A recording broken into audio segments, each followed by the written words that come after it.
I'm just checking to see how many we're still waiting on. 2, 3, 4, 5, 6, 7, 8 of us. Just one more, I believe. Denny. And Monica, he hasn't joined yet that you've seen, correct? Okay. Okay, we'll begin. I'm sure he'll be, oh, I'm sorry, Andrew. Sorry, I just wanted to hang on a second while we get the live stream up and running. We have a large number of people that will be Okay. observing. So if we can just, it's a short agenda, if we can hang on, and I'd like to get that email out to people. Oh, okay. I was going to So say, I got the pop-up that it is being live streamed, so I think the YouTube has kicked in. yeah, I just got the link. Gotcha. Okay.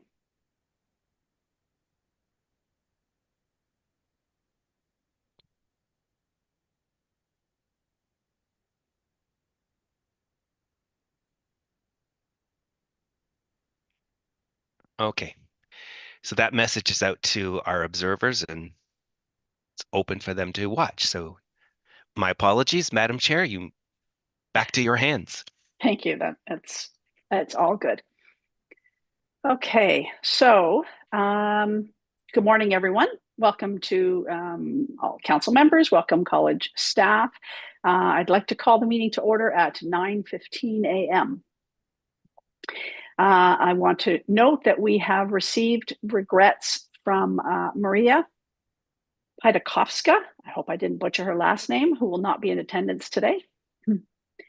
And as a reminder, council members, to help our observers distinguish our roles, let's all add our designation along with our name. So if everyone could please take a moment to update, click the 3 dots in the top and click rename. And please add your designation. Public members, you would put public members, and registrants, you would put MD. And this will allow observers to be able to easily tell which of us are public members and which of us are professional members. Thank you. And of course, the staff and our legal counsel. Okay, thank you. And I'd also like to welcome excuse me, my voice is acting up. Welcome our legal counsel, Rebecca Durkin, to our meeting.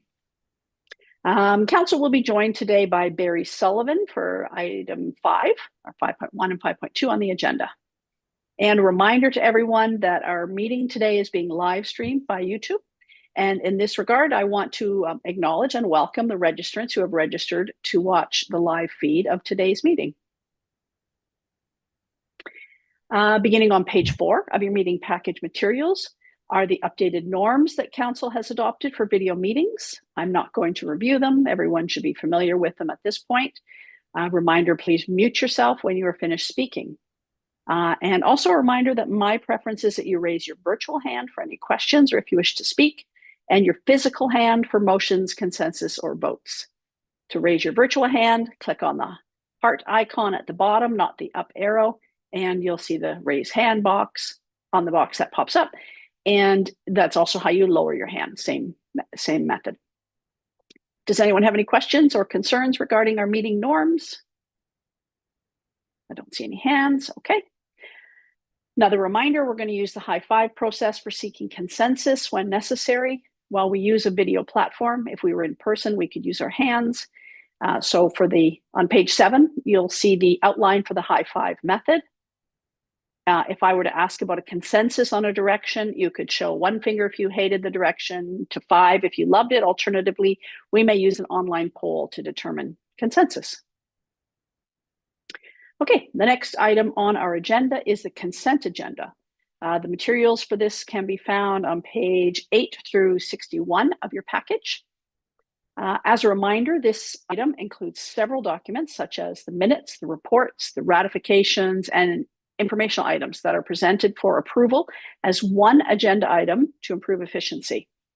Among the materials today is a revised version of the land acknowledgement for the college and the land acknowledgement itself. This was previously approved by council. However, some minor errors in wording were identified and it has been amended. Okay, does any council member wish to discuss any of the items contained in the consent agenda? If you do, we can pull it from the consent agenda and add it to the main agenda. If you would like to have one item moved out, please raise your hand. Not seeing any hands, okay. So no one wishes to remove any documents. We will ask for a motion to approve the consent agenda as presented. Thank you, Paul. May I have a second? Thank you, Jacob. All those in favor, please raise your hands. And the motion is carried. Thank you. Okay, the draft main agenda was circulated with your materials and can be found on page 3. Are there any items to be added to today's agenda? Not seeing any indication, so there are no items to be added. So may I have a motion to adopt the main agenda as presented? Lisa, thank you. May I have a second? Aaron, thank you. All those in favor, please raise your hands. Motion is carried. Thank you. Okay. Included in your meeting materials package at page 60 is a summary of the annual conflict of interest questionnaires completed by council. This is a reminder that these are provided as part of increased transparency and accountability initiatives and align with the College Performance Measure framework. The actual forms and this summary are also available on the college's website. The intent of this summary and disclosure of the forms is to allow all council members and observers to ensure that conflicts are disclosed, and if someone misses doing so, that inquiries can be made. And to reiterate again at this meeting, disclosure of these forms does not replace the requirement and fiduciary duty of individual council members to be aware of and to declare conflicts of interest at any time. Reminder that having conflict of interest is in no way a sign of impropriety. It is simply a recognition that the integrity of the deliberation and decision-making process of council is very important. Registrants and members of the public need to have confidence that all deliberations and decisions are being made purely in accordance with the mandate of the college, which is to serve and protect the public interest. At this time, if any council members have a conflict of interest to declare for any items on today's agenda, please raise your hand. Okay, not seeing any hands. Thank you. Okay, we're going to move on to item 4. Item 4.1 is a copy of the report of the council chair, which was included in your meeting materials, can be found on page 62. A few highlights from my November to December report include that in November, I participated in a governance training session provided by HPRO, and I also attended the committee chair and vice chair training session along with our vice chair, presented by Kono, to enhance my skills in leadership, committee management, governance practices, etc. I also met with Audrey Sasson, the OAND chair, in November to work on let's say further build our working relationship. We have a follow-up meeting scheduled for mid-January. Mid-January. The vice chair and I met virtually in December with our next bi-monthly meeting scheduled in February. And Andrew and I continue regular email communication, monthly virtual meetings, and they strongly support our collaborative work. Do any council members have any questions about my report? If so, please raise your virtual hand. Okay, I'm not seeing any hands. May I have a motion to accept the report of the council chair? Dean, thank you. Second, Aaron, thank you. All those in favor, please raise your hand. Motion is carried. Thank you. Okay. Item 4.2 can be found beginning on page 63 of your meeting materials package. At this time, I would like to invite Andrew Parr, the CEO, to present the report on regulatory operations at December 31, 2025. Thank you, Madam Chair, and good morning, council members. Welcome. The highlights of the regulatory operations report appears at page 63 of your materials, and following that is the actual detailed report. I'll provide a few highlights of the highlights, and then I'll be happy to answer any of the questions that you have. Of note, there were no new certificates of authorization approved or presented in this period. So we're looking at the period of November and December 2025. In terms of entry to practice, I think it's important to note that amongst all of the applications, 2 new applications were referred to the registration committee in that period, and both were disposed of by the registration committee. So the committee continues to not only do its work, but do it quite efficiently and quite effectively. There were 2 examination sittings in one in each of November and December. So we had the Ontario IVIT examination, and then we also had oh, I don't know what the second one was. My apologies for that. I missed that one. Um, I can come back to that if and look at the actual report. Quality assurance, it's interesting to note that there were in this year there are 127 peer and practice assessments to be completed, and at the end of December, 114 of those were done, bringing us to a 92.6% of those have been completed. The inspection program is operating quite effectively. Inspections are happening as they are required. New premises are being registered. In terms of our complaints, we had 4 new complaints, but no new registrar investigations in November and December. So 4 new complaints, but we did the ICRC did manage to close 6 files. So kudos to the ICRC for working on a large amount of work that they have before them. There were no fitness to practice hearings, but we did hold a discipline panel hearing that was Kano and Dr. Tina Sistan. That was an uncontested matter, and it did result in findings of professional misconduct against the registrant.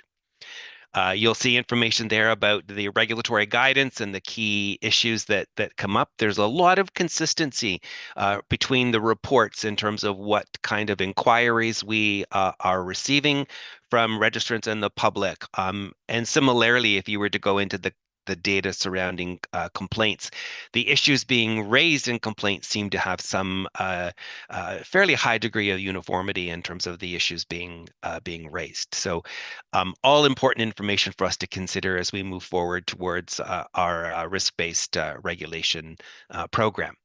So I'll stop there. Happy to answer any questions that you may have. If you'd like to talk about any of the specific data, if I could ask if you could just refer me to the page that you're looking at, it'll make things a little quicker for us.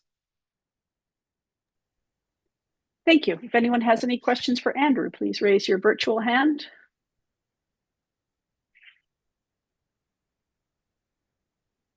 Okay, I'm not seeing any. I have one question for you, Andrew, if I may.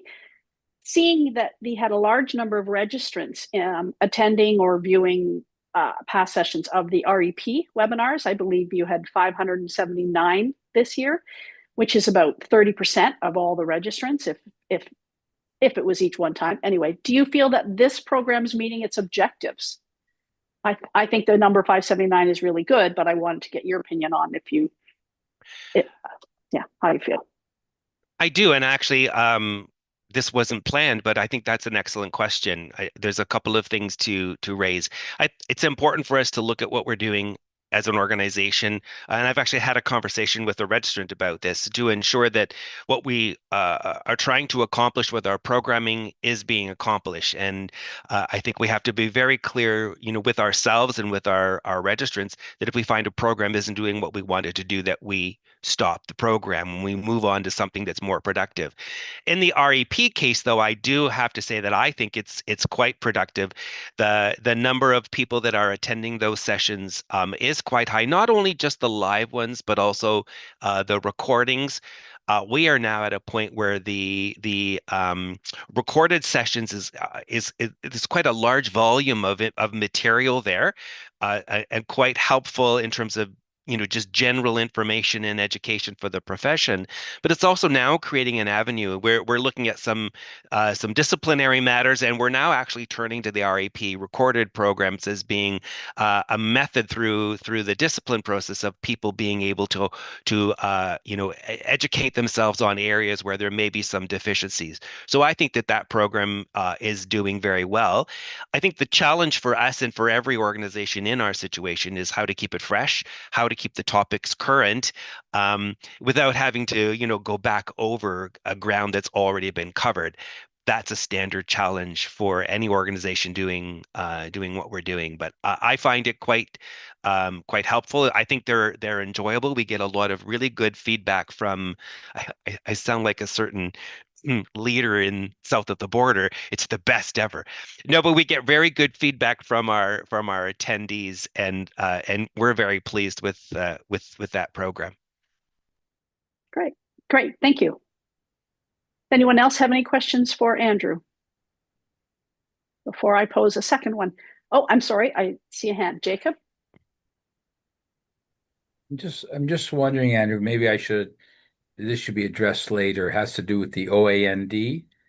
I know we're sort of in show, should I ask now, or has to do with just getting some clarification of the position of the OAND in Kono.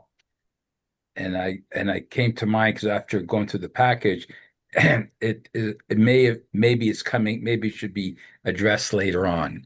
So I'll leave it up to you, Andrew. Um, I'll defer to you and to the chair as to how. I'm honestly, I'm not quite sure of the question, but so maybe Oh, there's something more specific that might help us.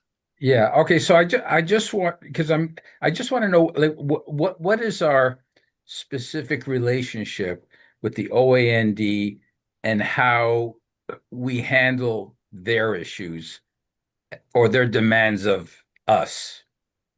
Because there was some discourse that came up in a letter that came out, and plus I've had queries from from colleagues who say, well, why isn't Kono doing this or doing that? And so before I open my mouth, I thought I'd rather defer to you. And it's difficult to So, not open my mouth. I understand. um, it would be inappropriate for me to comment on that, Jacob. Um, the the so our relationship with the OAND is very much similar to the relationships that the other colleges have with their professional associations. Um, and I think that we should have a positive relationship. We are not going to always agree. The purpose of the OAND is to advocate in the interests of its members of the profession, and our job is to advocate for and work in the interests of the public. So there are going to be times when we will align, and there are going to be times when we will not. The OAND has an interest in the college, as they should, because the decisions that we make as an organization have a direct impact on them and their members. So I think it's important to understand that when it comes to the relationship between a regulatory college and an association, um, like all relationships, there is an ebb and flow to those relationships. Sometimes we have a high degree of commonality, and we have a high degree of the ability to work together and to cooperate with one another. There are other times where that is not going to happen, and I think as professionals and as adults, we have to understand that there will be ebb and flow, that no external organization will ever be entirely happy with the work of the college. No registrant will probably ever be entirely happy with the work of the college. It's in our nature. It's like the turtle and the fox allegory. It's it's in our nature to do certain things that we do. It's in our nature. It's in our job. It's what we do, and it's in the association's nature to do things, the way that they are designed to do them. We may conflict with one another, but as I said, we are all professionals. We can respectfully disagree with one another. Our chair has talked about meeting with the chair of the OAND, which is important to maintain that one-on-one relationship. We will be meeting in February, Brenda and I, with the chair and CEO of the OAND. We will have those meetings. Those are important meetings to have. We can disagree on things. Um, our obligation as an organization is to consult where consultation is necessary, to receive the opinions of people, and to have considered those opinions, but we don't necessarily, and we won't always be able to do what someone wants us to do. And that's, again, that's the nature of the beast. Our job and our decision-making algorithm is going to be different than an association. Our job is to protect the public, ensure patient safety, primary goal. And everything we do needs to be vested in that. I don't know. I hope that helps, Jacob. But I think the idea here is that we need to approach this relationship as an important relationship. It is foreshadowing to the conversation later. I would suggest they are an interested party. I will also, and we'll talk about this later, suggest that by definition we don't collaborate with them, but we can cooperate with them at times, as we will have shared interests. And I think that's important. The relationship has to allow for that to happen. And again, that's why we approach it as saying, hey, sometimes we're going to disagree, and that's okay. Thank you very, you've made it much clear. I mean, I what I'm hearing is what I thought and what I know, but you've just reiterated and just made that relationship much clearer in my mind. Thank you. Okay. So we don't have to address it later. Okay. Unless you want to go back and repeat yourself. Thank you, Jacob, for that question. Any other questions for Andrew? Okay, thank you again, Andrew. And may I have a motion to accept the report on regulatory operations at December 31, 2025 from the CEO? Paul first, thank you. May I have a second? Jacob, thank you. All those in favor, please raise your hands. Motion is carried. Thank you. Monica, may I confirm that Barry is in attendance for our next item? Yes. Okay. So if we can welcome Barry into our meeting. Okay. So we will now move on to item 5, the Council Governance Policy Confirmation section of our agenda. And as soon as there he is, I would like to welcome Barry Sullivan, Public Representative, to our meeting and ask him to lead the council through the governance policy confirmation process. Welcome, Barry. Good morning. Thank you, Brenda. Good to see everybody again. If I can enlarge my screen. Oh, there you are. Happy New Year and welcome to the everyone's favorite part of the agenda.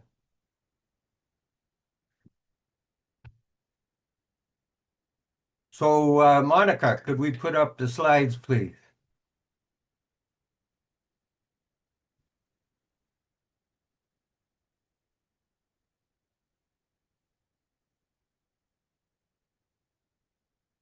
Okay, so we're here on behalf of the Governance Committee.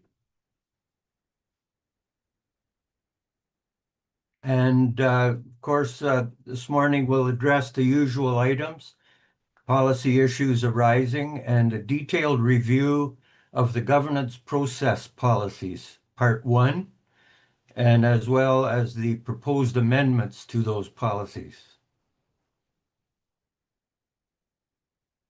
So with respect to 501, the usual question after hearing the monitoring reports this morning, has anyone identified any issues arising from what was presented relative to any of the governance policies? For instance, I was thinking, are the operations running along towards accomplishing the end statements, for instance?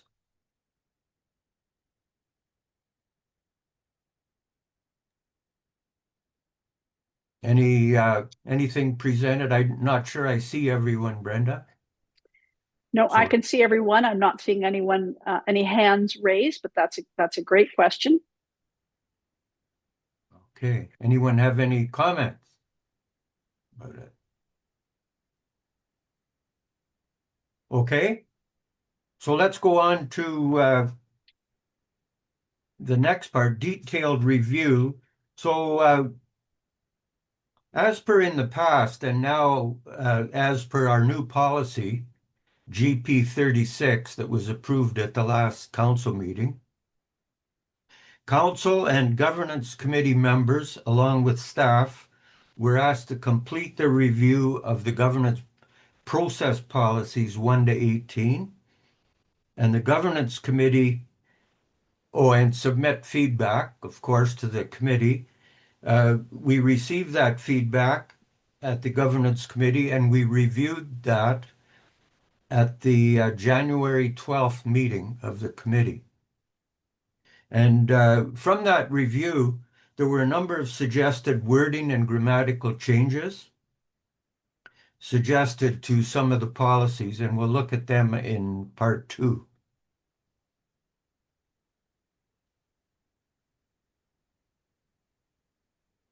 Okay, so going ahead with our review, the governance process policies, what are they? Just to remind everyone, they're one of 4 sets of the governance policies, the others being the end statements, council CEO linkage, and executive limitation policies, respectively. So good governance is the responsibility of every board of directors, and the same is true for the council of the college. The governance process policies detail the processes by which the council will govern itself mainly, and the accountabilities of its members and how governance issues will be addressed.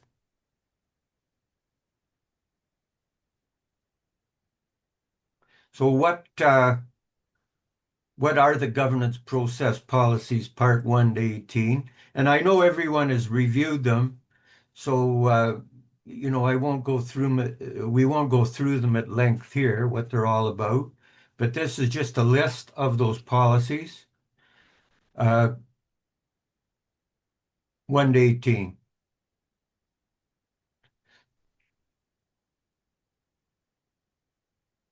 Okay, so there weren't a lot of general comments or questions submitted about these policies, but there were a couple, and we just thought we'd highlight them as usual, just perhaps to get some discussion going.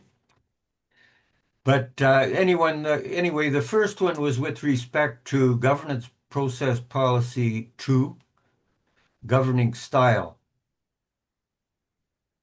which is basically describes the manner in which council will govern. And the question was, please explain an example of management detail. And my thoughts on answering that question were that assuming that it referred to statement C in the introductory part of this policy, strategic leadership, not management detail. So my comment was going to be that one might say that this is one aspect of the manner in which council will approach its governance role, focusing on the larger picture,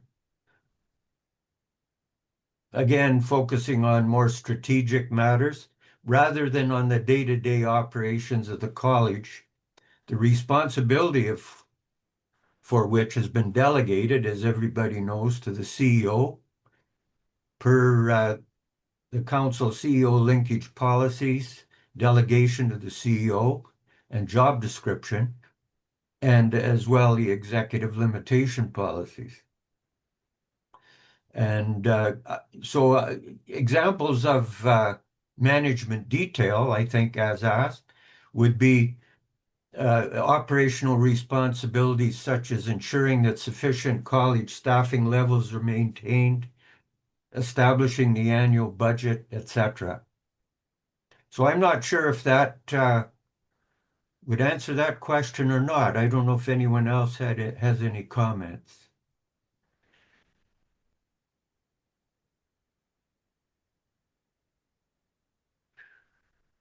No? I'm not seeing any hands, Barry, so I'm going to assume that you answered that question. If someone who posted that question wants to speak up, please raise your hand. Oh, Lisa, thank you. Go ahead, Lisa. Oh. Did that answer your question, Lisa? She's nodding yes. Okay, thank you, Barry. Okay.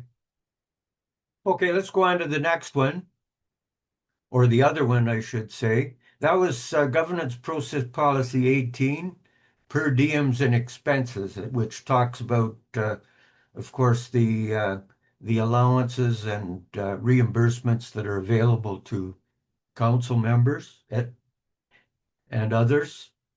And the question was, with respect to item 13, is the mileage rate still reasonable?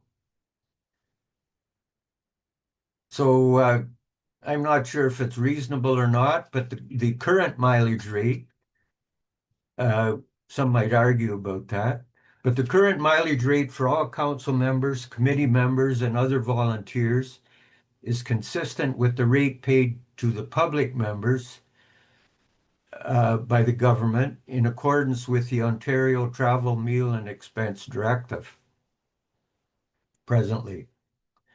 So I suppose if that currently, if the policy was ever to be adjusted, it would be based on some change to that directive.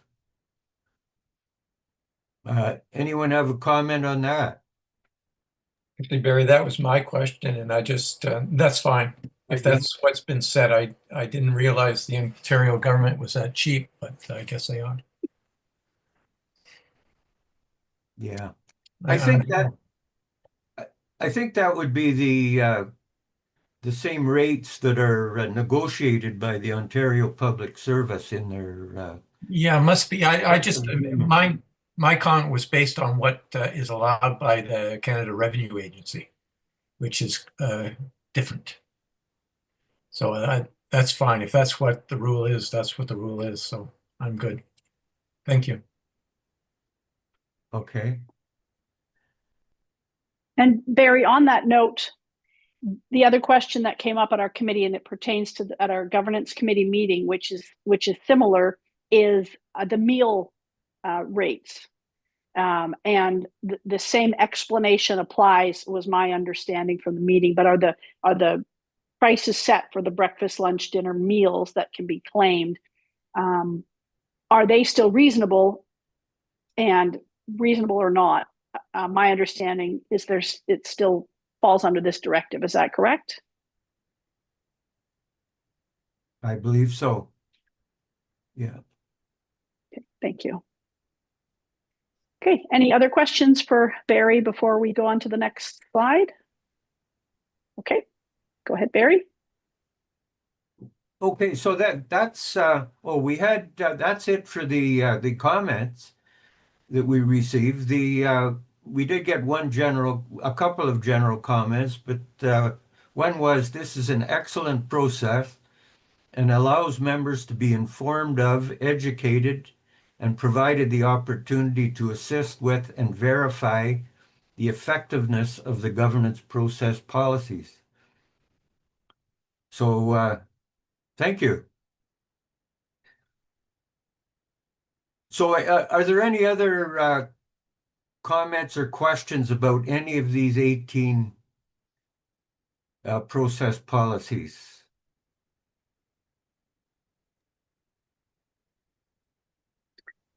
I'm not seeing any hands, Barry. Okay. Well, thank you very much on that. And now we'll move to the meeting materials to look at the proposed amendments that the Governance Committee is making.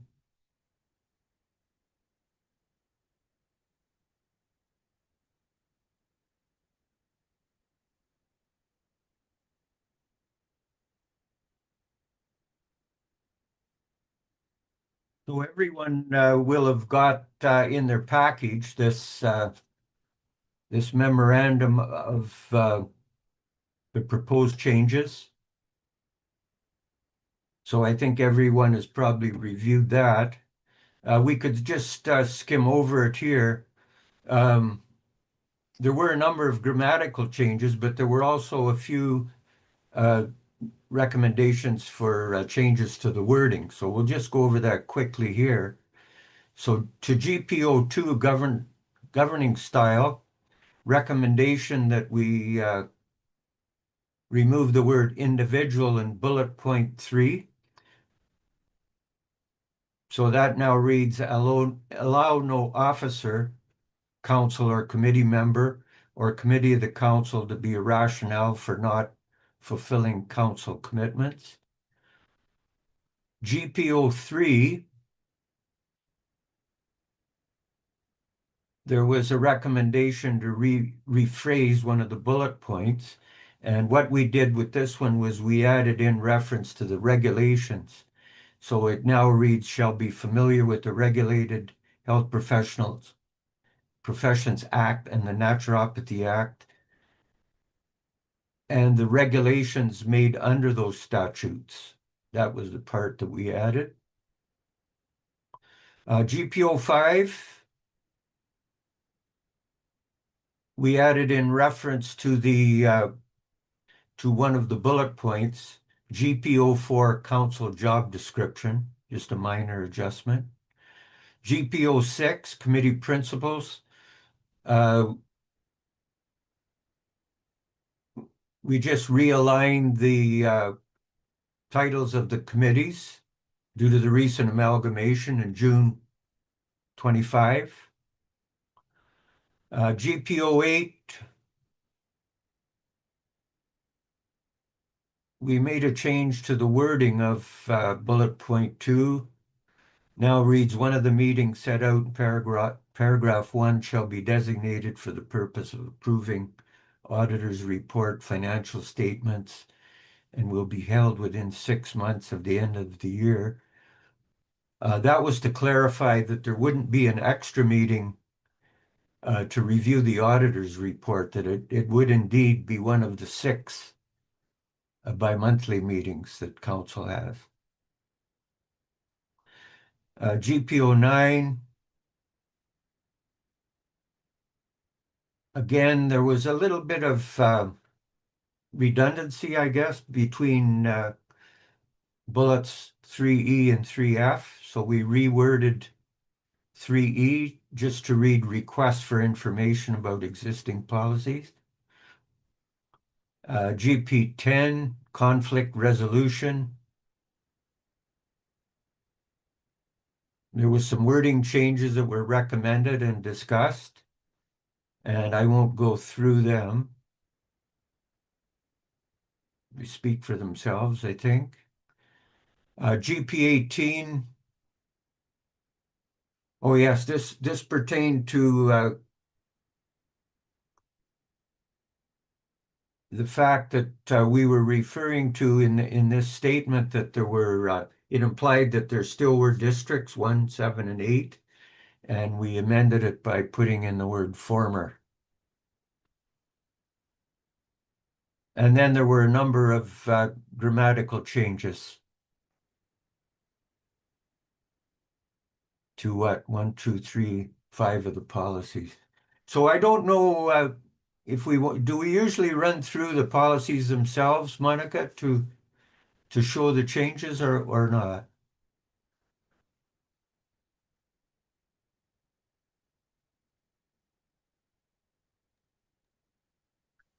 I believe that would be your choice. It's in the package, so I believe if council Okay. members have any questions, maybe that's better suited. Sure. Okay. We have them available, but if everyone has seen them, are there any questions or comments on the proposed changes?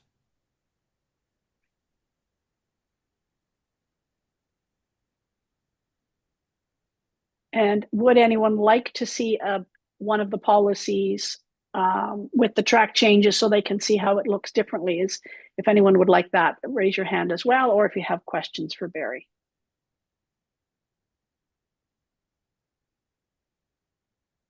Nope. I think everybody seems happy with it, Barry. Right. They're really nothing major, I don't think, anyway, in terms of the changes. So anyway, I guess we would like a motion to approve the proposed amendment. We would. Thank you, Barry. Okay, so may I have a motion to adopt the recommended policy changes as presented. Dean, thank you first. May I have a second? Aaron, thank you. All those in favor, please raise your hands. Motion is carried. Thank you. Thanks so much, Barry. We appreciate all the work you put into that and your presentation. Okay, and thanks to the committee and to Monica and everyone. Thank you. See you next Have a time great- and enjoy the rest of your meeting. Thanks, Barry. See you next time. Bye-bye.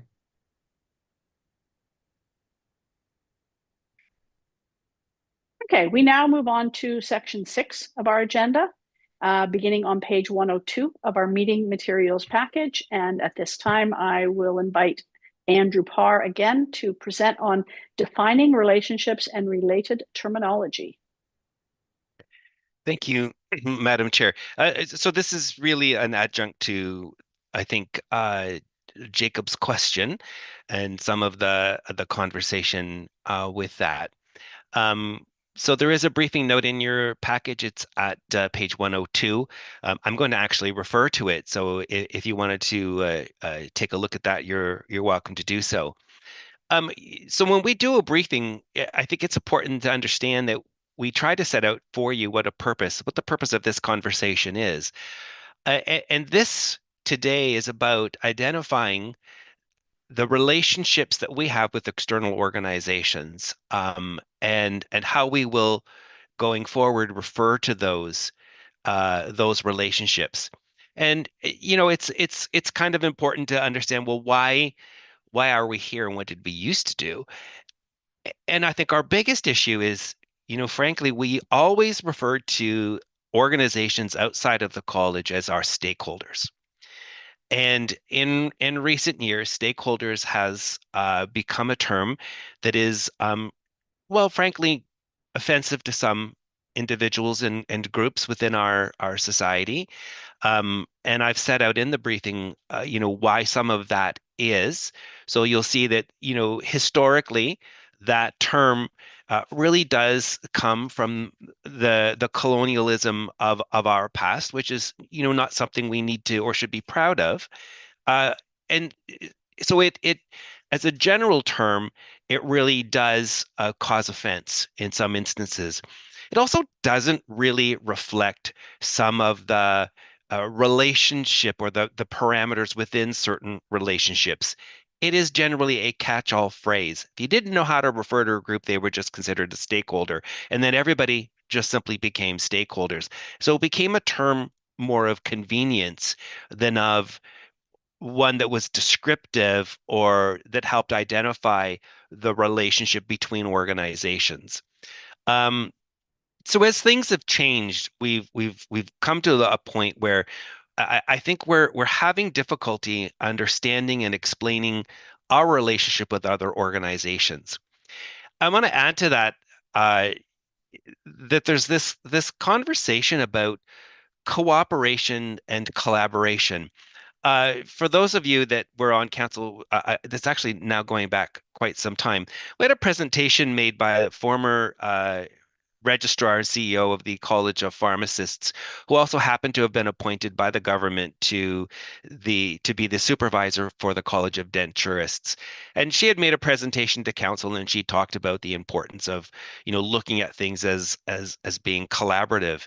And again, this became something that everybody started to talk about. We were all looking at how we collaborate with other organizations and other individuals. But when you start to look at it, first of all, collaboration, when you talk about the term stakeholder, collaboration and collaborators has probably as equally a negative connotation when you go back to some of the things that happened in and around World War II. So it also has a fairly negative connotation to it. But it means something. And the challenge that we have is that that term doesn't necessarily apply to every relationship that we have. And part of the challenge is we keep trying to find one term that fits all.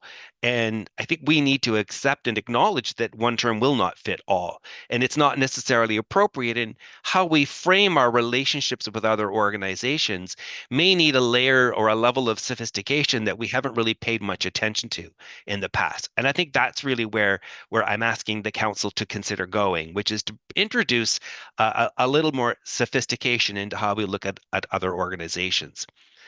Going back to just for a moment, collaboration versus cooperation. I have in here, it's on page 103, that, a relationship of cooperation means alignment without deep integration. It's about engagement. It's an engagement orientation with a focus on consultative interactions, whereas a relationship that is of collaboration is more about shared accountability.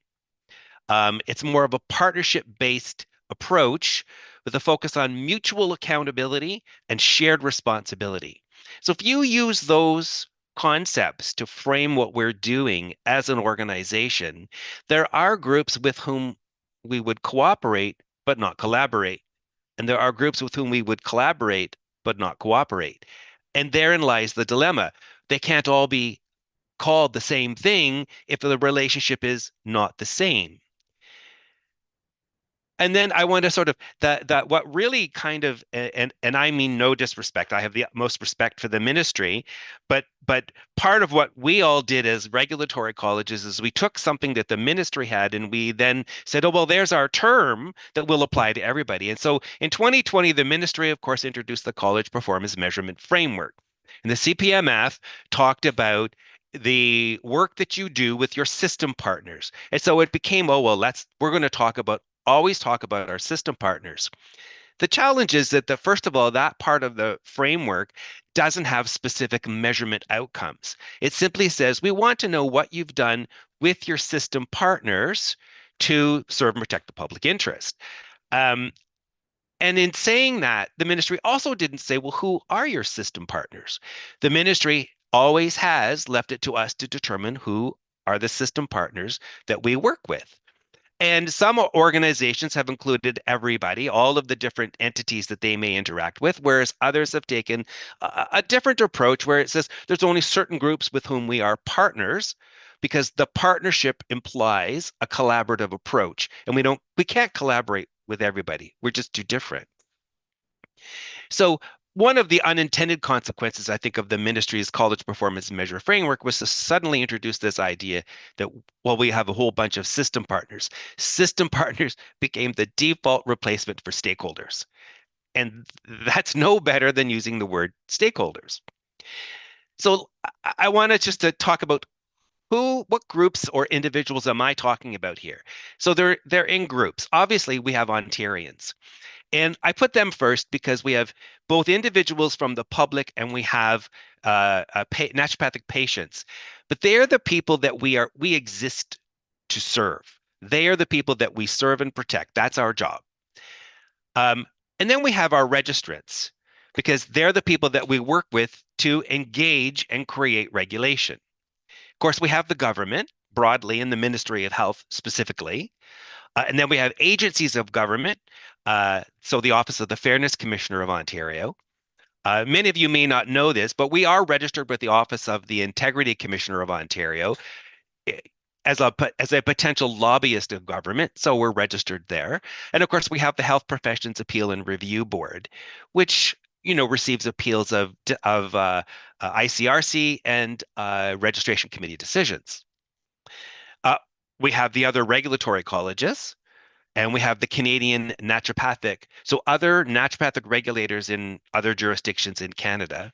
And then we have the professional associations that we have amongst the groups of organizations that we interact with. And that's obviously the OAND, the CAND. We have the educational program as well. We have the individual associations representing other health professions.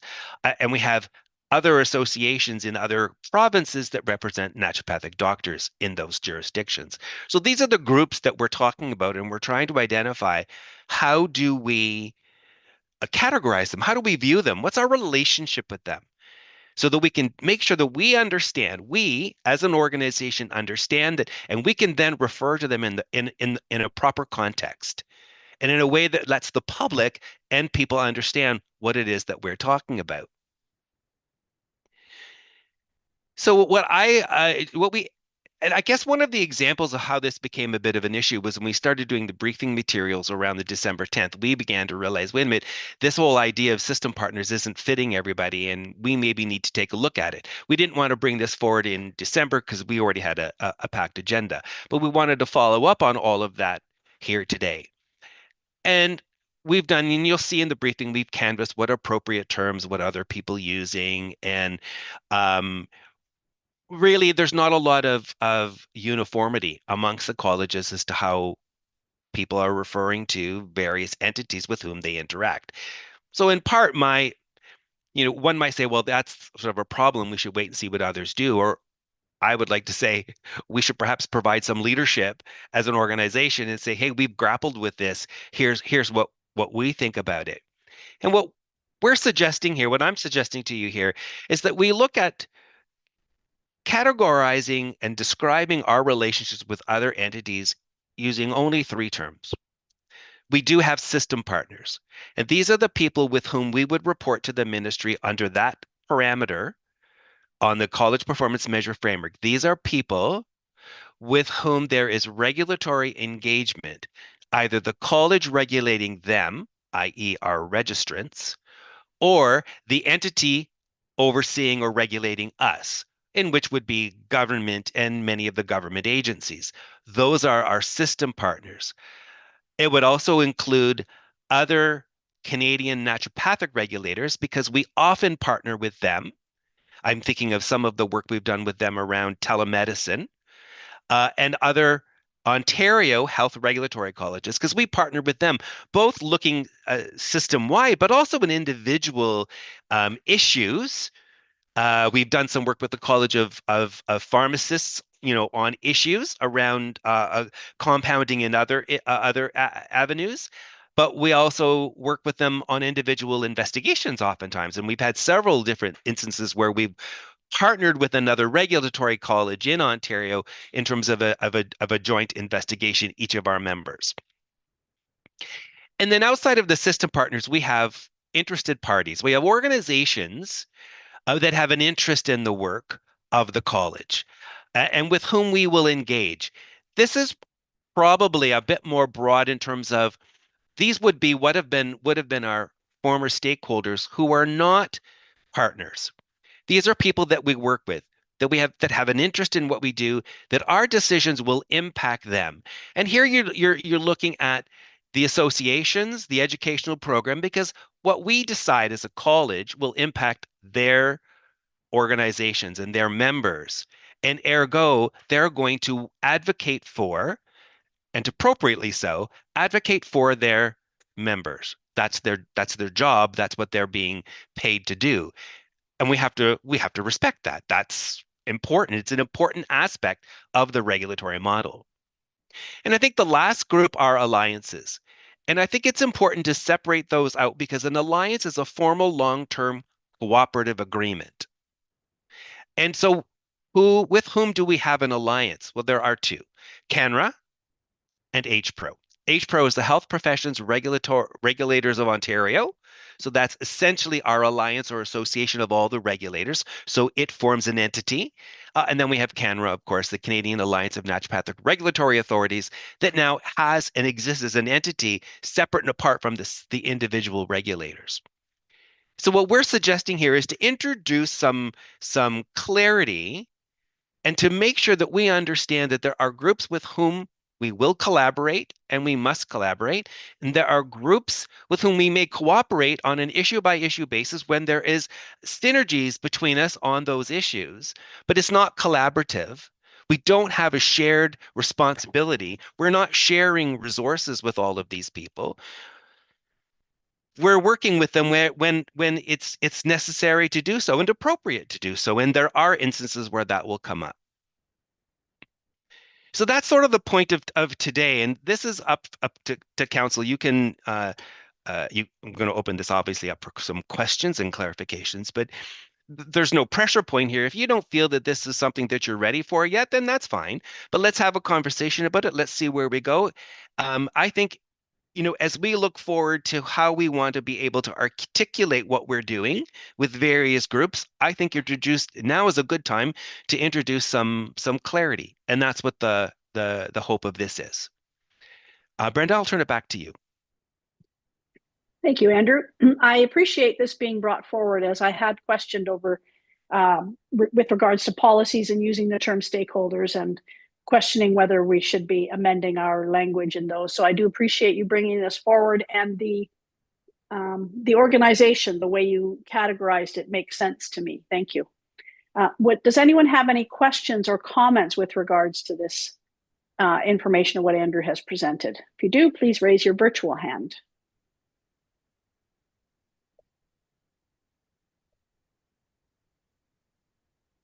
Does anyone have any concerns? Oh, Felicia, thank you. Go ahead.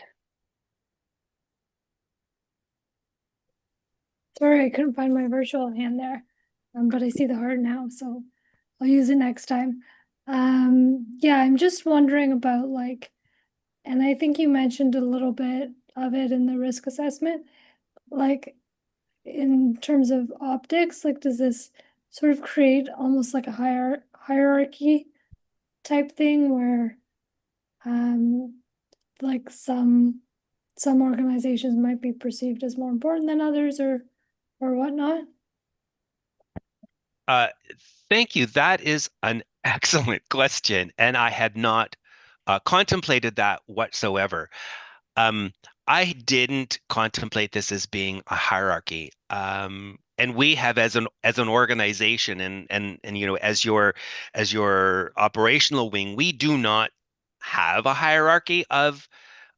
When we used to have stakeholders, we never looked at one stakeholder as being more important than another, or warranting more attention than another. And I would suggest to you that we would want that to be very clear in what we're discussing. And if we decide something today, that this is not a hierarchy, it's just categorizing our relationship with different entities and organizations, because everybody has an important role to play. And I think that they're all equal. When we go to consultation, we may categorize the feedback in groups, but we do that for ease of reference for you when you're assessing them. We don't say, oh, well, the association's less important than the registrants. We don't look at it that way. We just categorize it by here's the public, here's the profession, and here are other organizations, because it's just easier to, sort of stream through it that way. Everybody has, when we do consultations or when people have input, we should treat them all equally. Thank you. Thank you, Felicia. That was a really excellent question. We don't want that perception to come across at all. Dean, your question? Yes. No, I appreciated the explanations more than the change in the label or the category. I really appreciate not so much the complexity, but all the various moving parts that you're dealing with, Andrew, or that are being dealt with here. And I just say that I really appreciated the explanation more than anything. And I'm willing to support the change in terminology. I didn't understand that stakeholder would actually be a derogatory term. And but I guess it is. Yes. Yeah. It's if we're being open and honest here, when I first heard that stakeholder was seen as not an appropriate word to use, I also didn't understand it. It's only upon reading and understanding and looking into, well, where's the reference, where to me it's interesting. And I've seen many videos over the days that talk about words that we use today that came over history and actually have a meaning that if you really knew what the original meaning was, you wouldn't want to use the word. And that this is kind of one of them. Now that I'm informed, now that I understand where it comes from, to me, it makes sense that we would want to not be using the word stakeholder. So I look at it this way. this is all part of our education and our growth as individuals within, a country that I think, takes pride of the our indigenous communities, but we still need to reconcile all of the issues that we've had and the way that we've worked with them in the past, and we need to continue to grow and to make changes. Yeah, because when I originally read it and I thought, well, we're just changing the labels, I really needed that explanation. And I do appreciate the explanation, and I think it's great that we make this attempt. Whether we want to refine it later on, maybe, but I do appreciate the explanations, yes, and the reasons why we would want to do it. Thank you. Thank you, Dina. And you actually raised an important point. And I think it's important for council to understand that point, the point that what we decide today may be refined at a later date as we grow, as we learn more. For me, it's very much like the last meeting when we talked about the laboratory test framework. We're doing the best that we can with what we know today, and we may learn something new tomorrow. And so none of this is carved in stone. We will grow as an organization. We will become more sophisticated. We will refine these things as we continue to grow. And we may look back and say, we might have done better. But I like to think we're all doing the best we can right now with what we know, and we'll learn more. Thank you, Dean. Great question. Any other questions for Andrew?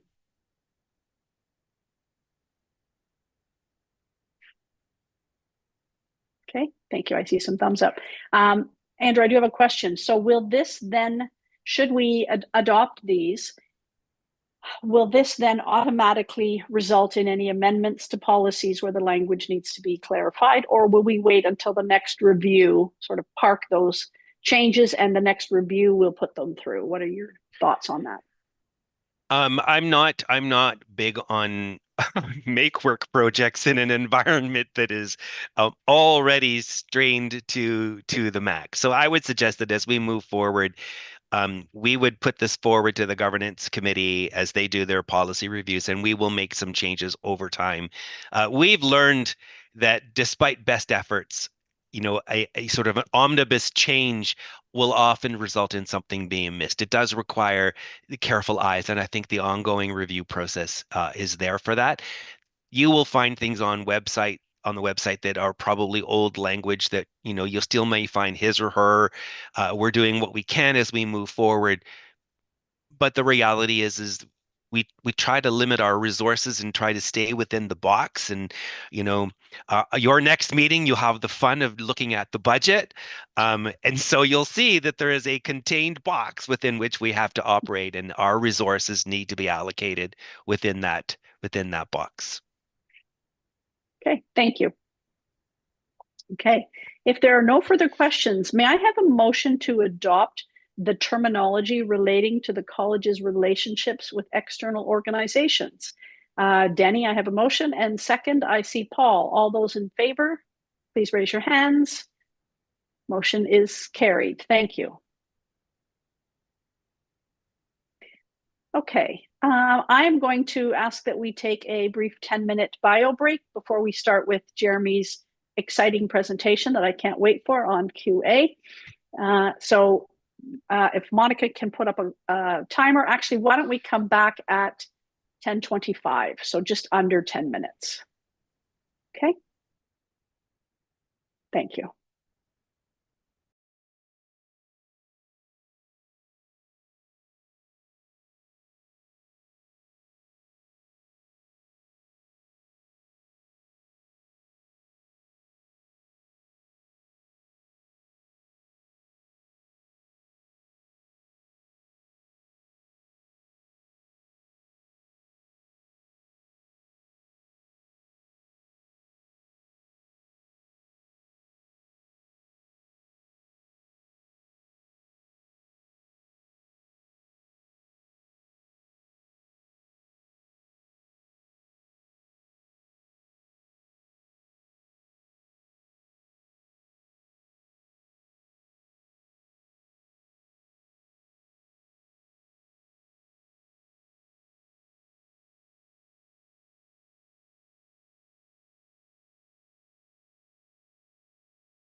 And we're just waiting on a couple more council members to return.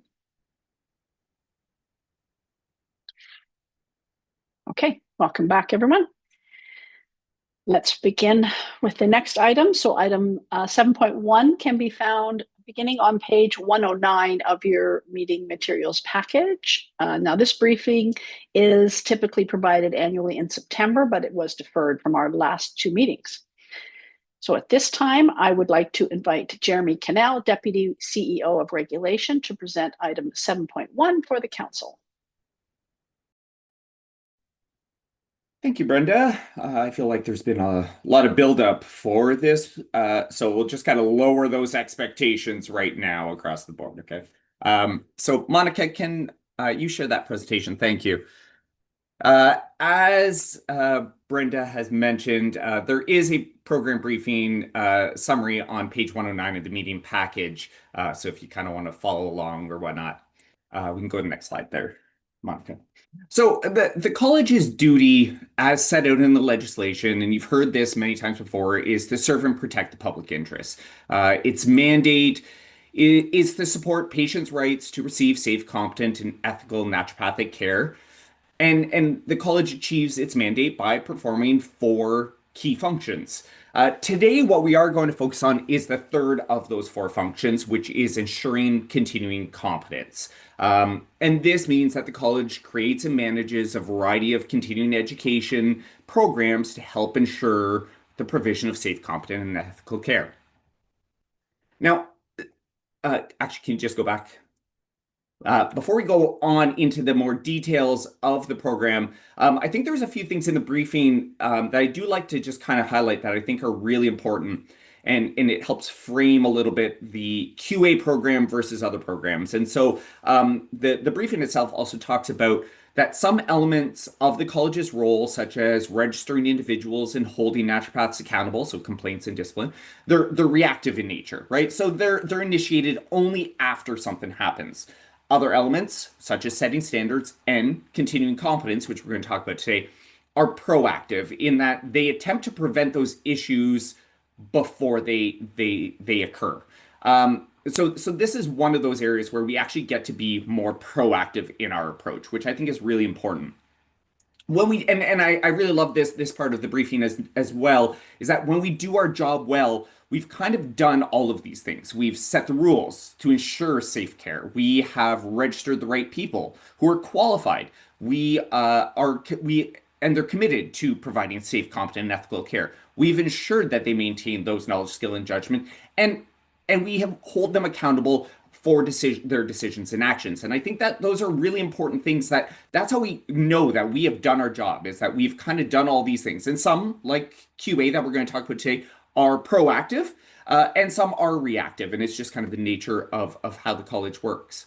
So keeping those things in mind, let's jump into now some of the more specifics about how the QA program runs. So now you can change slides. There you go. All right. So all Ontario health regulatory colleges are legally required to develop and maintain a quality assurance program. So that's everyone has to have a QA program. And the QA program is really important part of protecting patients. As we talked about, is one of the ways that the college can actually be proactive. It allows the college to actually help registrants identify areas for improvement and take proactive steps to remedy deficiencies before they become bigger issues, such as complaints or registrar's investigations.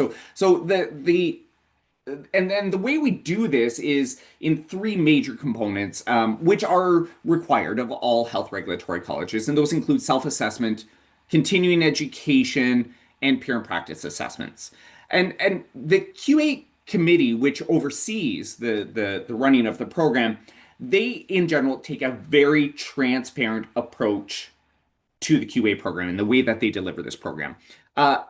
Ultimately, nothing should be a surprise. And they do not think that registrants should ever be surprised about what they're going to be assessed, what the requirements are, what kind of forms they have to fill out, what the information looks like. And so everything is available at all times. So all of the forms, the tools, the checklist, documentation, everything is available on the college's website. And we do send things out to registrants that are going to be participating in these programs as well. So we can go to the next slide. So we're going to talk about now kind of a little bit more detail about the individual components that I just kind of mentioned. Self-assessment. So and I'll talk kind of just generally about the QA program before I jump into this, but all registrants holding a general class certificate of registration with the college are required to participate in the program. Annually, registrants holding a general class certificate of registration must complete a self-assessment. Now, that's really all the regulation kind of says, is that annually registrants have to do a self-assessment. What does that mean? What is that? So regulation for the QA program is what we kind of call more of a template or open regulation, meaning that a lot of the rules or the specifics around the program are actually developed or decided in policy rather than in regulation. And I'm going to actually talk about that and why that's really important in a little bit. So the self-assessment provides registrants with an opportunity to assess their own practice against the current standards, the guidelines, the rules of the college. Now, when the college was first proclaimed and when the quality assurance program was originally created and implemented in 2015, the self-assessment component was quite rigorous. It required registrants to annually complete a core competency practice reflection. So it was a reflection on the core competencies, how you assess or how you rate yourself against them. And they also had to do a questionnaire for every single standard of practice, which was 26 standards. So they were kind of yes, no, are you meeting these? And then had to do a learning plan of how they plan to, demonstrate or fix any gaps in their knowledge. And this was quite an onerous process. And every year registrants had to do this. So we're talking, core competency practice reflection, which let's say is a page. You got another 26 standards that you're reviewing against and creating a learning plan. So it was quite, a good way to really hammer those standards home, especially after proclamation, but maybe not the best way for engagement and really getting people to think about, or really assess themselves against these standards. So the QA committee, several years ago now, as part of its regular review, we're trying to stay up to date. How do we make this more more beneficial to registrants? How does this help? They replaced this original kind of onerous self-assessment process with an online self-assessment process. And these are based on standards and guidelines. And what they're trying to do is use questions, scenarios, to kind of help registrants assess and update their practice where necessary. So each year, the QA committee develops new self-assessments, and we have a big list of ones that are there. And they set an annual requirement for completion. And they make these decisions usually based on trends that we're seeing. So while you're looking at the CEO's report, the QA committee does the same thing. They look at annual reports. We look at that data to try to figure out what are some of the trends or what are some of the areas that are concerns that maybe we need to highlight with registrants and get them to think about it. So this upcoming year, the QA committee has a total of minimum of three self-assessments that must be completed. 2 of those are mandatory and are already determined. So every registrant holding a general class certificate will have to do a laboratory testing self-assessment, and they will have to do another one on record keeping. Now, I said there's 3. The third one is actually an optional one. You can go through that whole list of online self-assessments, and then you can really focus on an area that maybe is more has more need or more relevance to your current practice.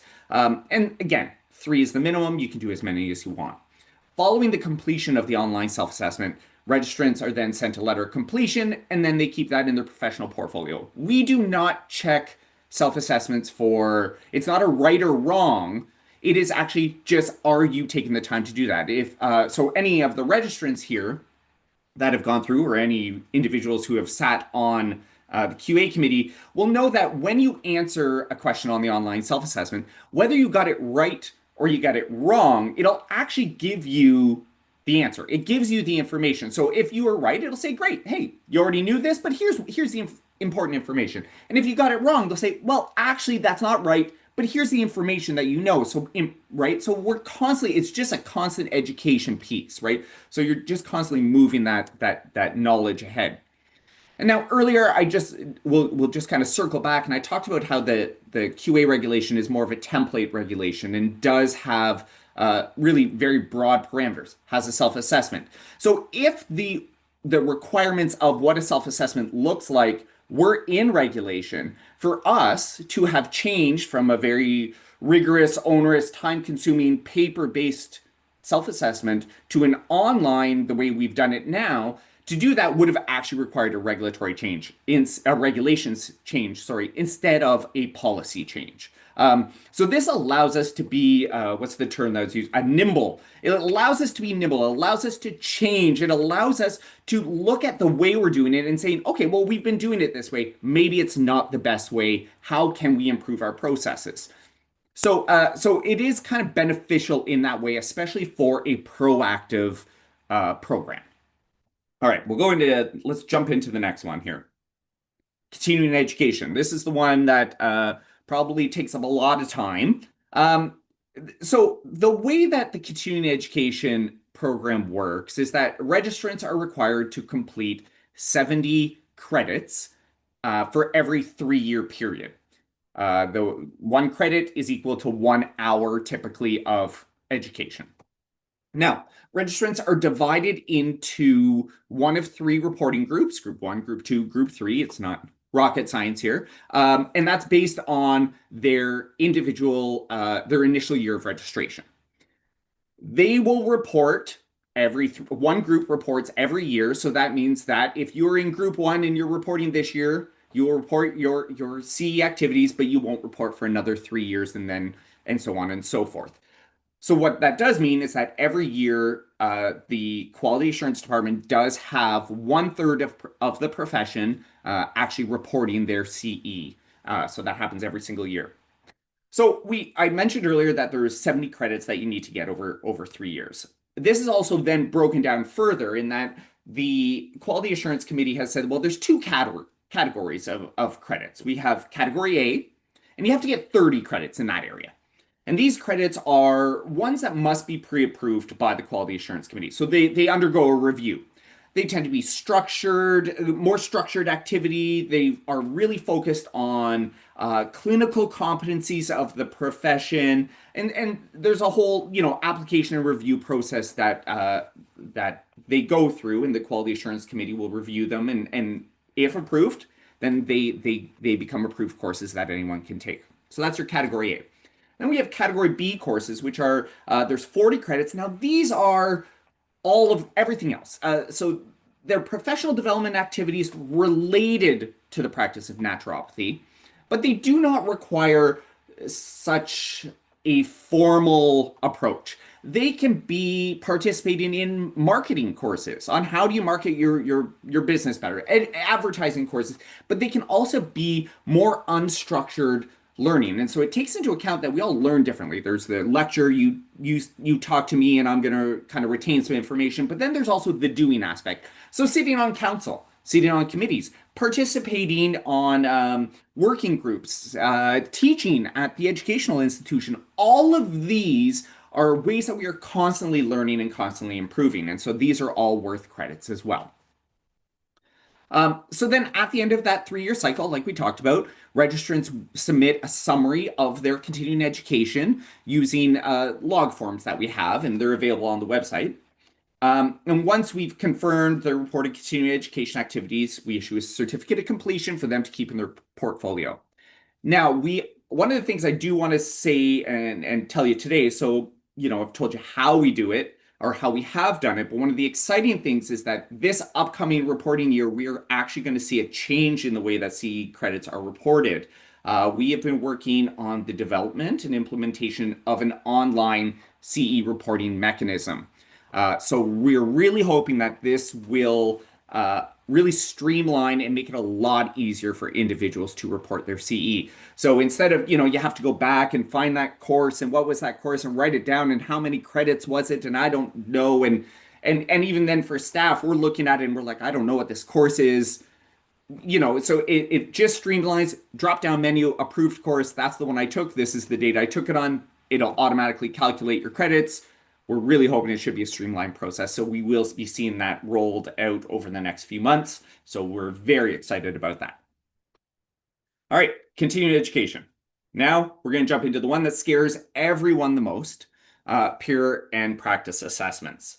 Now, peer and practice assessments are objective, the intent is to be objective reviews of a registrant's knowledge, skill, and judgment, and just looking at their compliance with standards of practice.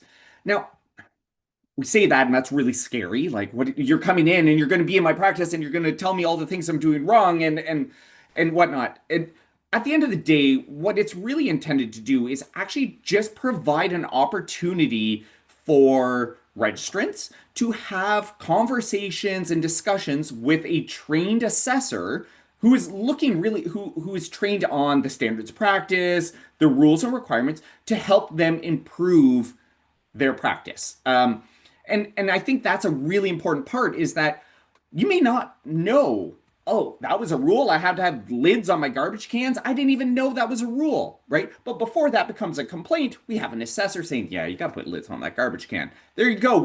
It's not a complaint. We're not going to discipline over this. It's that proactive approach of making sure that individuals are aware of what the rules are. So each year, the Quality Assurance Committee determines kind of how many registrants are going to undergo a peer and practice assessment. And this decision kind of varies based on budget. It's costly. Staff resources. How many assessors do we even have that can do peer and practice assessments right now? And just how much volume can they take? So right now, there is a rule that we do have in policy that says the Quality Assurance Committee can randomly select up to 20% of the profession. It has never happened. That would be a large number that we just don't have the capacity to do right now. So right now, we're kind of averaging in the area of about 5 to 7% per year, depending on kind of, various circumstances. But we're in around that number of how many we assess per year. And this is also done via random selection. So everyone's name, there's exclusion criteria is put into a randomized generator, and it produces those kind of 150 individuals that are going to undergo that assessment. Once the group is identified, the college lets them know everyone's afraid, and we try to calm them down. And then, and you're going to get, at that time, we notify you, we say, hey, you've been randomly selected for a peer and practice assessment, blood pressure goes up.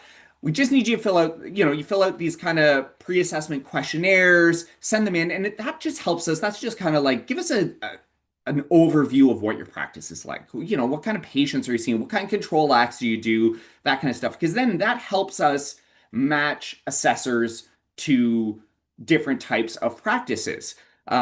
We also want to hear, what kind of stuff like conflict of interest. We don't, we have to make sure that we're avoiding all of those things. And then once we get those assessors matched, we then assign them, and then the assessor kind of takes over. At that point, the assessor will contact the registrant. They will, have a discussion with them. Hey, here's what you can expect. Here's what it's going to look like. Here's how things go. You want to jump over to the next slide there, Monica? And peer and practice assessments are currently done virtually. We actually started that with COVID, and we've actually noticed they go really well. It allows actually also a lot more flexibility for us able to kind of schedule them in. We can actually get more done, which has actually been a really good thing. Unless, however, there is always a stipulation. If someone requests an in-person assessment, we will definitely accommodate, and we will come in and do it.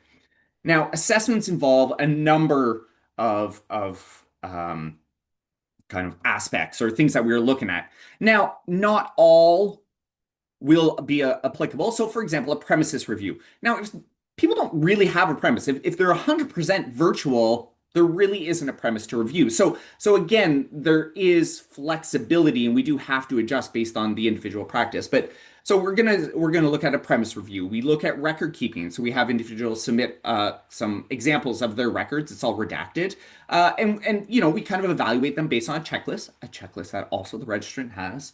We review their professional portfolio. So you keep getting these letters saying you've completed this stuff. We just want to make sure you're keeping that stuff on file and you're participating, you're continuing education. Standards and guidelines. We let them know what we're going to be discussing. I think right now we have 2 standards and 1 guideline that we really focus on, which is the standard practice for prescribing and the standard of recommending non-scheduled substances. And then the guideline is we're also looking at the college's telepractice guideline. So really, that's kind of that in-depth standard review. We're like, do you understand how do you interpret this standard? How do you apply the standard into your practice? And so that's kind of how those discussions work. And then we do this in-depth patient case discussion where we take one of your patient files and we say, walk us through what happened here. Give us the whole scenario. What do you think you could have done better? We want you to just be critical of how you're treating patients. What are you looking at? And this is that opportunity for the assessor to have that discussion and say, oh, that's interesting. In my practice, I might have done this, this, and this. Oh, that's something I never thought about. So this is kind of where, and the goals of what we want this assessment to look like. Once they do this, the assessment is all done. The assessor will submit a report to the Quality Assurance Committee. That report is, again, transparency. We also give that report to the registrant, who has the opportunity to provide any comment they may like, you know, about what they experienced, whatnot. We also collect their feedback on how was the assessment, what are areas for us to improve. And you know how I talked about we have that great fear the second that you get that notice.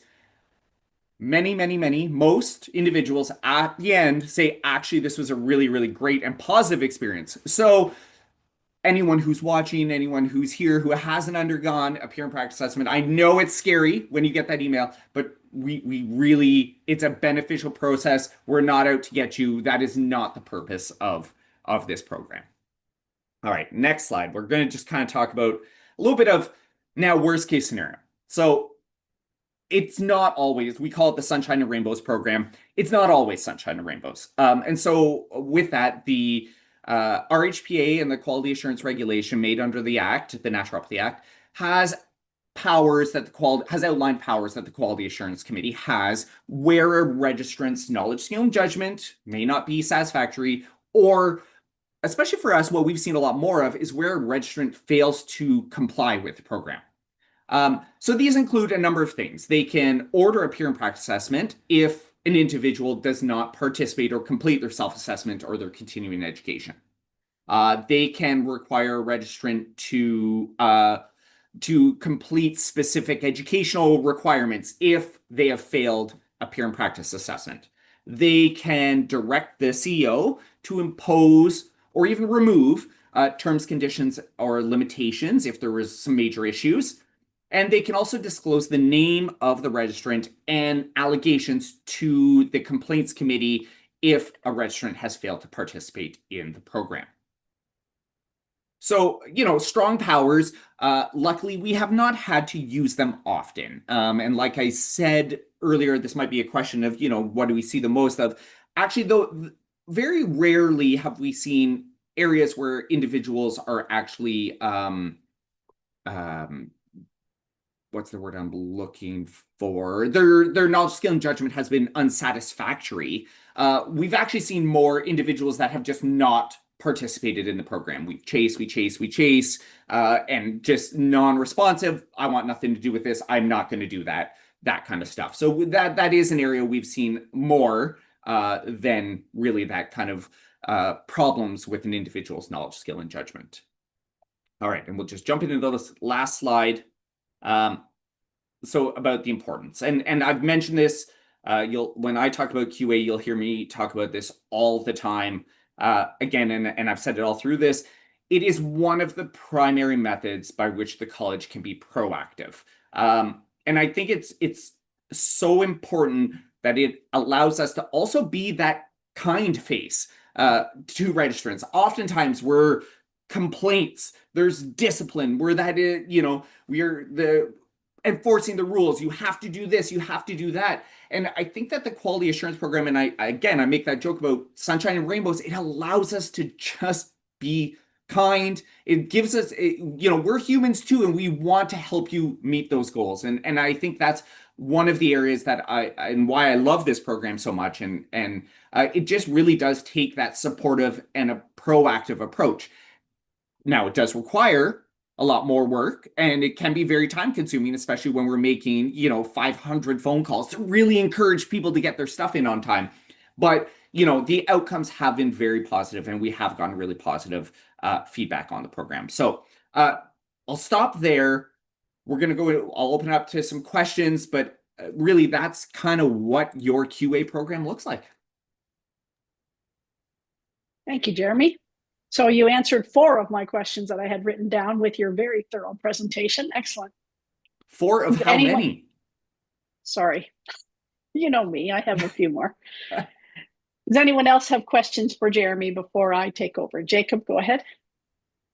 Well, it's more of a comment, and I just like to, I've been through a few of these assessments already, and yeah, they're not really intimidating, as such, and they are informative. So for any colleagues that are looking on, I would say don't freak out about it. There's nothing to freak out about. This as long as you're nice to the person assessing.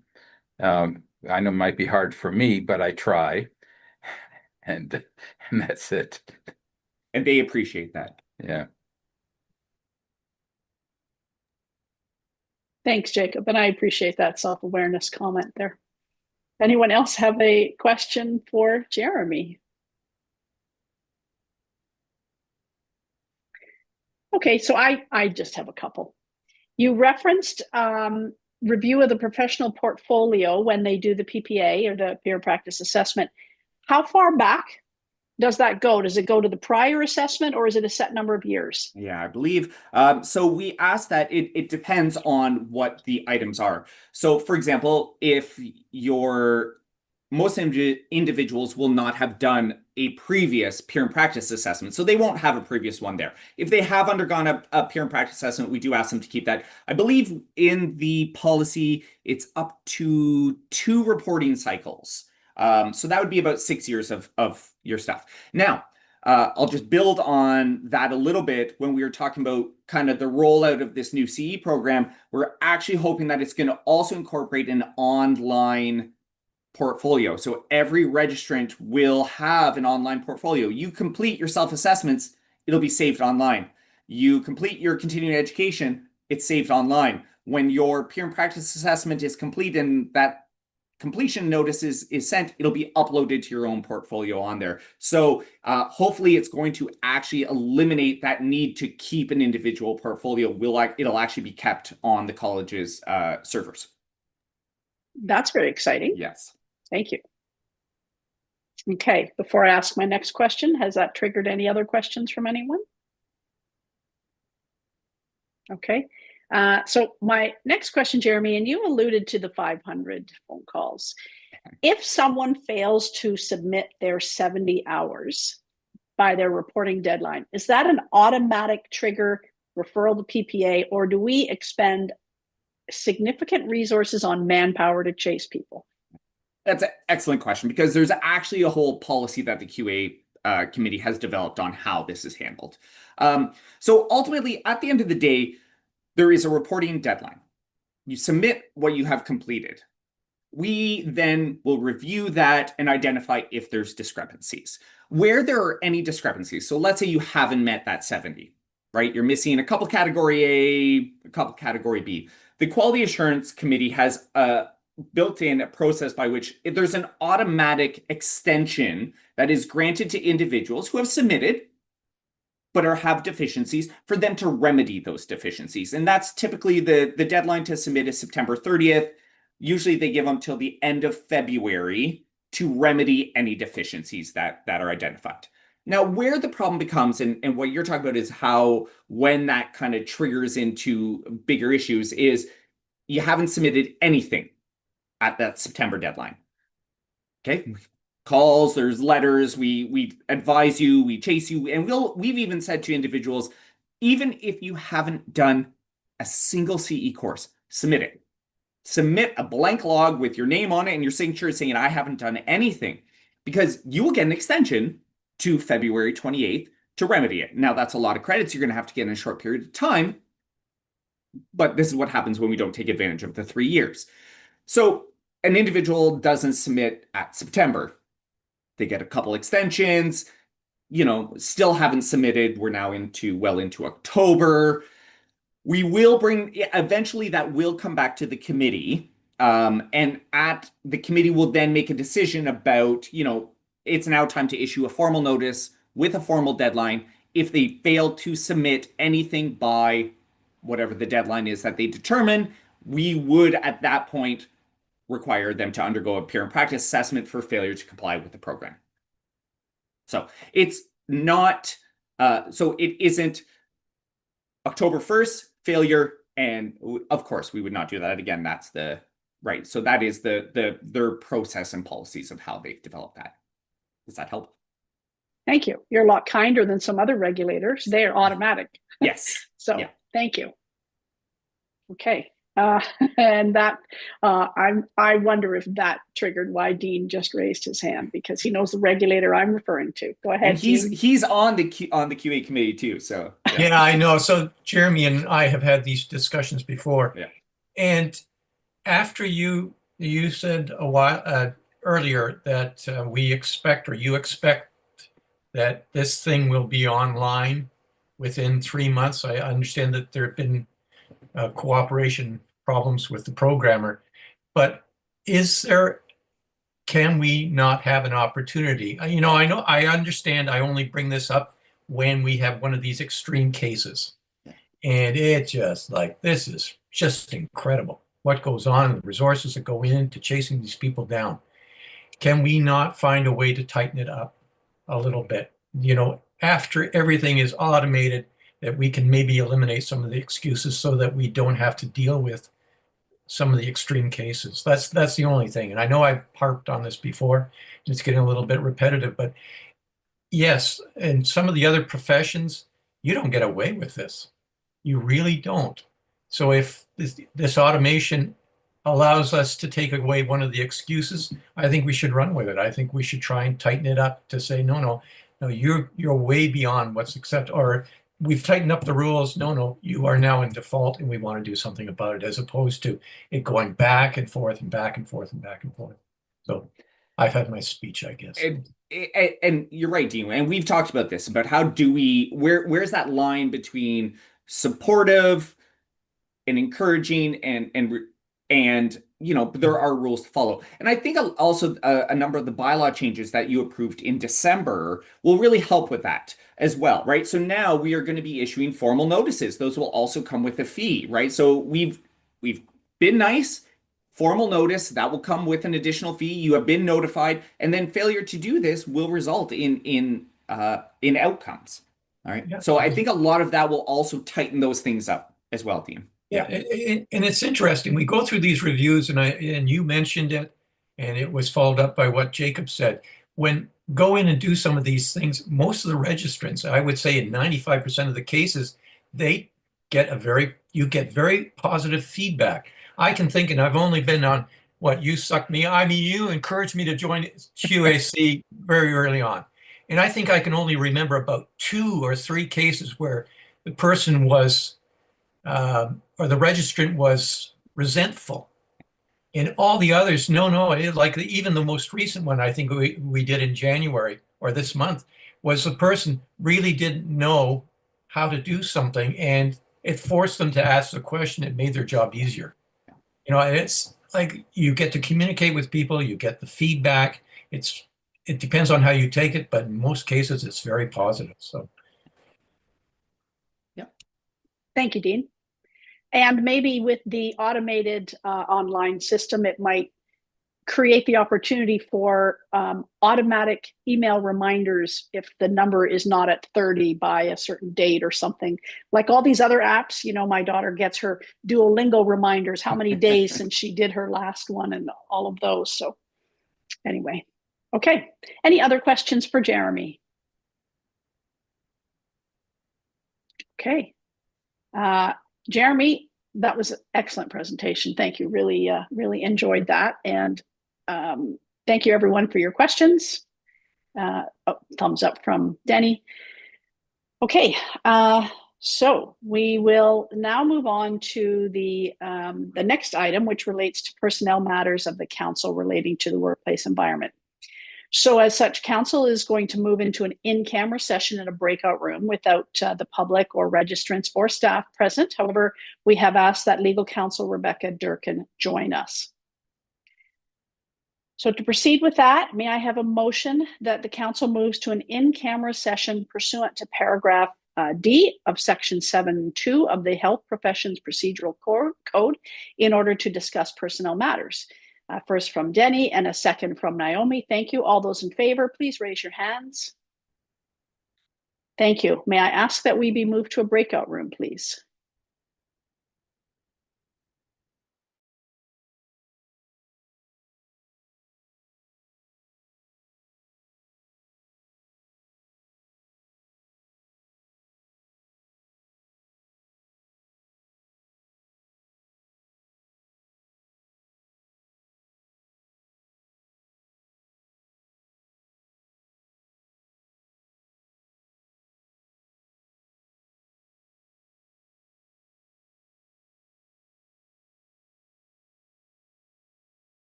I want you all to know that that was my peak technical experience.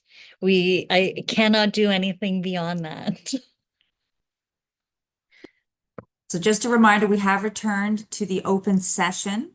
I am just going to check to see if the CEO has arrived. Okay. Aaron, your technical skills were much appreciated. Thank you. Okay, welcome back. We will resume with our normal agenda. As no items were moved from the consent agenda or added, we're going to move on to the next portion, which is our meeting evaluation. So in keeping with our new approach, we're going to conduct the meeting evaluation together in the form of poll questions. So please take a few moments and answer the questions as posted in the poll on your screen.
Jeremy, I am entertained by your facial expressions while filling out the poll or whatever it is that you're doing. I was wondering, I noticed that there was no question that said, was Jeremy's presentation amazing? Yes, no, or just yes, yes. So you wouldn't believe me if I told you that I actually had that in there and deleted it.